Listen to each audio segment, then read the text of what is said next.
Hello साथीहरू, आज म चम्पादेवी हाइक जाँदैछु। यो सुन्दर यात्रामा देखिएका भ्रमणीय दृश्यहरू, अनुभवहरू र रमाइला पलहरू म तपाईहरूका लागि यस भिडियोमा लिएर आएको छु। कृपया अन्तिमसम्म हेरेर साथ दिनुहुन्छ भन्ने ठुलो आशा राखेको छु। धन्यवाद।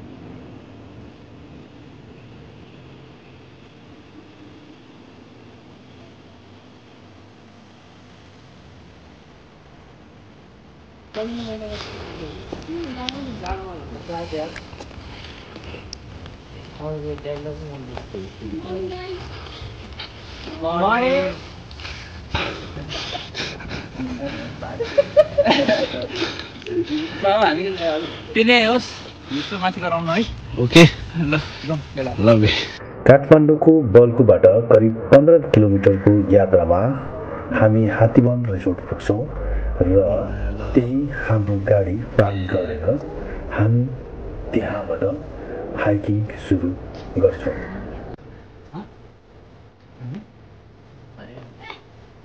र हाइकिङमा देखिने दृश्यहरू अति नै सुन्दर छन्। त्यही दृश्यहरूको सुन्दरतामा हामी भुलेर अगाडि बढ्दै गयौँ।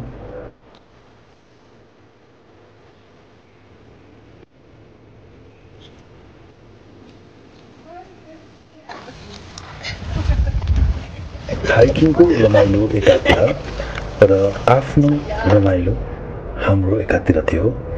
हामी सबै आफ्नो यात्राको रमाइलो लिँदै अघि बढ्दै गयौँ।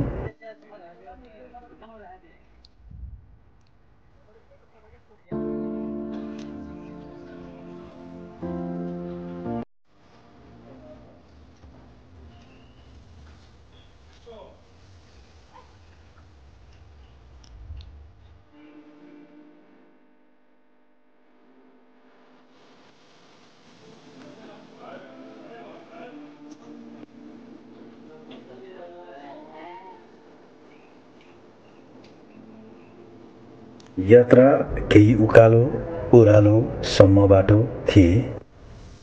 यात्रा अरू हाइकिङ भन्दा सरल नै मान्नुपर्छ। सरल यात्रा भएकोले हामी यात्राको मजा लिँदै अगाडि बढ्दै थियौँ र बाटोमा अरू धेरै साथीहरू पनि भेटिरहेका थियौँ।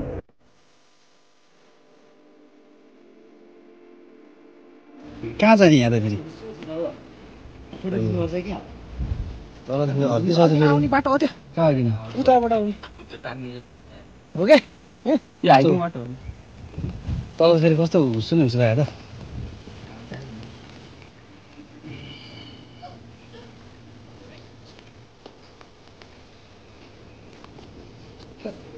पसिना भयो।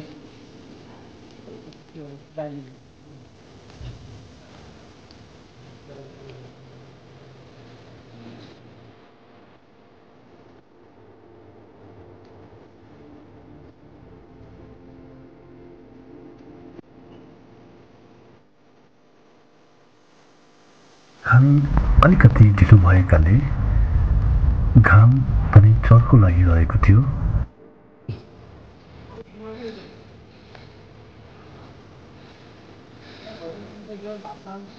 हामी पुग्यौँ चम्पादेवी हाइकिङको मेन डेस्टिनेसन चम्पादेवी मन्दिर। यहाँको मन्दिर परिसर एकदम सुन्दर छ।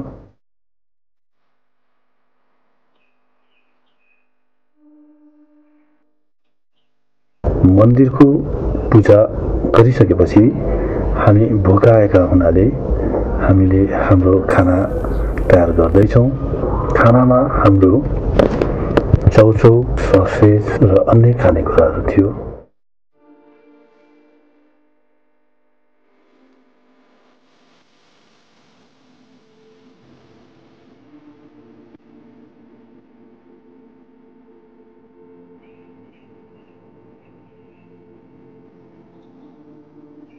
यसरी हाइकिङ जाँदा त्यही बनाएर खानुको मजा नै अलग हुन्छ। हामी यो पललाई इन्जोय गर्दै थियौँ।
हाइकिङको मेन रमणीय दृश्य देखिने स्थलबाट हामीले काठमाडौँको रमणीय भ्यू देख्ने मौका पायौँ, किनकि आजको मौसम एकदम सफा थियो। हाइकिङ जानुहोस्, स्वस्थ रहनुहोस् भन्दै आजको यो भिडियो यहीँ टुङ्गाउन चाहन्छु। धन्यवाद।